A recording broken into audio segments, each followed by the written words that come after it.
The Boston Matrix then, this is a picture of Boston, where I went on my honeymoon. It's very nice. I'd definitely recommend it. I think actually I liked it more than New York, but that's not going to get you an A level, so let's get on with the Boston Matrix. We've got to be able to draw and label. Oops, sorry, I just got interrupted then. We've got to draw and label the Boston Matrix. It's unlikely the question would actually ask you to do that, but if you're doing a Boston Matrix question, put one in there because it makes talking about one, describing one, a lot easier. Your question typically is explaining how you could use the Boston Matrix or applying different products to a Boston Matrix as well, and talking about how business would classify their products and why that would help them. But on the spec it does ask to know about the limitations of using the Boston Matrix. So first of all, with the previous presentation we looked at product life cycles, but it's kind of a very narrow view of what a business does, because most businesses actually have lots and lots of products that they have. They don't normally just have one product that they sell, they have many products. So if we're looking at all of these companies, they have huge amount of product ranges, and a little quiz for you could be to name as many of their products as possible. And that is actually called a portfolio. A product portfolio, and it's a range of products that a business has available for their customers, and therefore portfolio analysis, which is what the Boston Matrix is a way of analysing a business's range of products or their product portfolio and making decisions about those products, trying to make strategy about those products or strategic decisions. Now, we're not going to do the strategic decision part, but we're just going to look at how you can classify those products and how you could start to form some questions about them. So the Boston Matrix is called the Boston Matrix because it was developed by the Boston Consulting Group, which is a very large consulting group today, fantastic company to work for. So, if you're very interested in business, you should definitely look into them. And here it is, the Boston Matrix. I usually get students to draw this axis just above here so that high and high meet up with each other as well. So what you're doing is you're plotting market growth against market share, and these were concepts that you learned about in Unit 1. So this is putting them into action. And I'm going to go through each one of these pictures in turn because they each mean different things.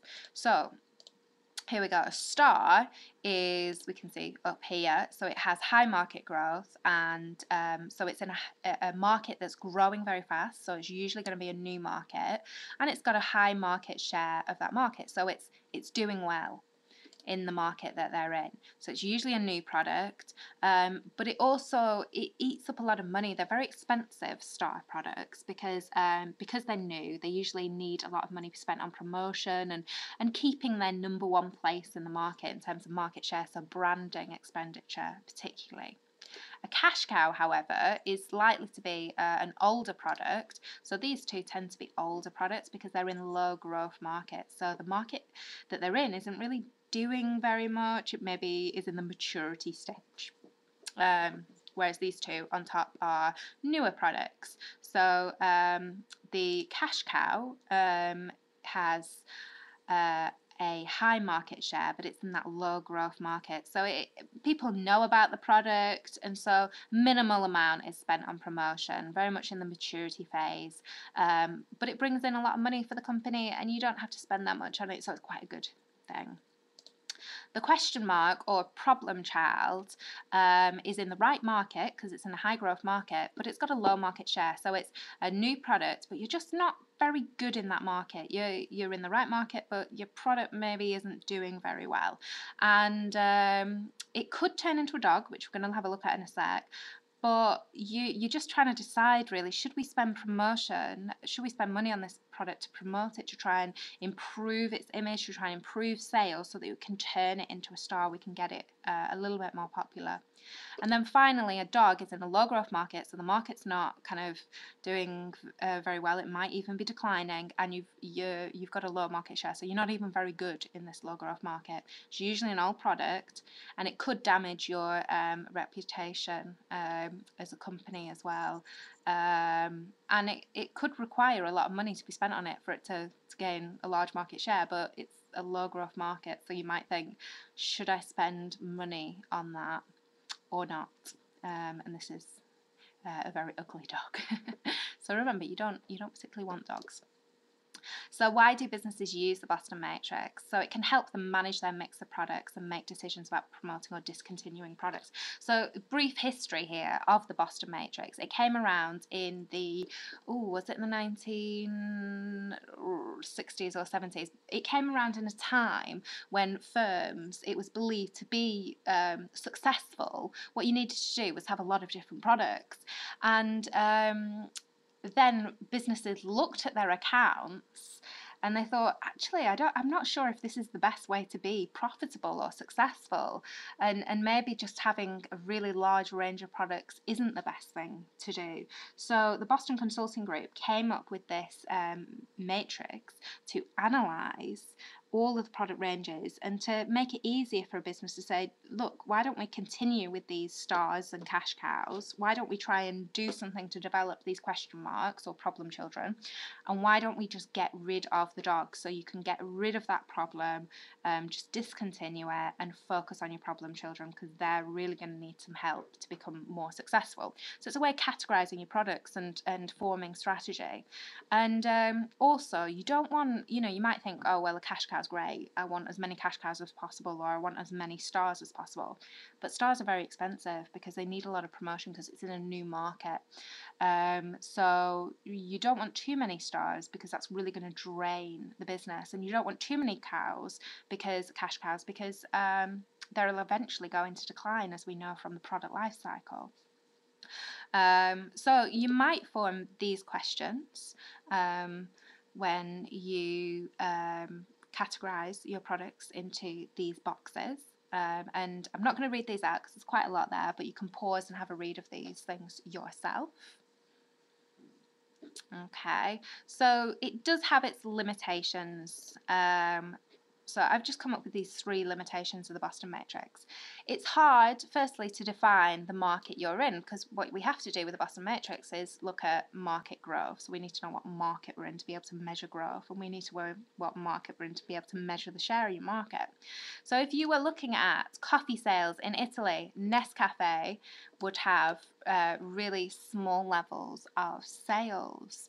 They'd have a really small share of the market, and I'd say it's a low growth market as well. It's been around for a long time, so they'd actually categorise themselves, if you were looking at defining it that way, as a dog. But if you look at the market for instant coffee, they've got a really large market share. So therefore, they'd be a cash cow. So how you define your market, and the smaller you define your market as, the more specific you are with it, the more you might get that flickering between kind of the top, as in, are you in a growing market or a low growth market, and the bottom aspects of it as well. Have you got a high share or a low share? So the smaller you define and more specific you define it as, probably the higher your market share is.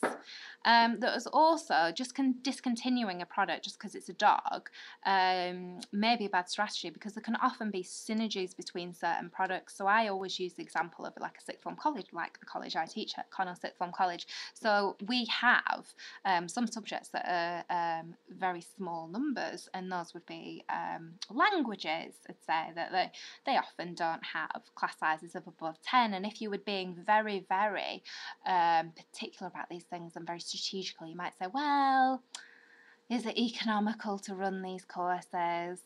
But these things could have an impact, a great impact on the college life, and not having language teachers here would, I think, significantly hinder the college and the skills that we have at our college. So that's why we run language courses. So synergies just means it's like this concept of 1 + 1 = 3. So they're very much complementary products. And lastly, a small market share does not mean that your product is not successful. It might mean that, relatively speaking, it's less successful than other products in the market, but Milk Tray has quite a small market share of the kind of box confectionery market that you can, products that you can buy in supermarkets, that type of confectionery. But it still brings in millions and millions of pounds of revenue each year for Cadbury. So just because something has a small market share doesn't mean it's not successful. So if we measure it against product life cycle, and it says at the top cash flow here, let's change that, Boston matrix. You can see here at the beginning, products start off being problem children or question marks.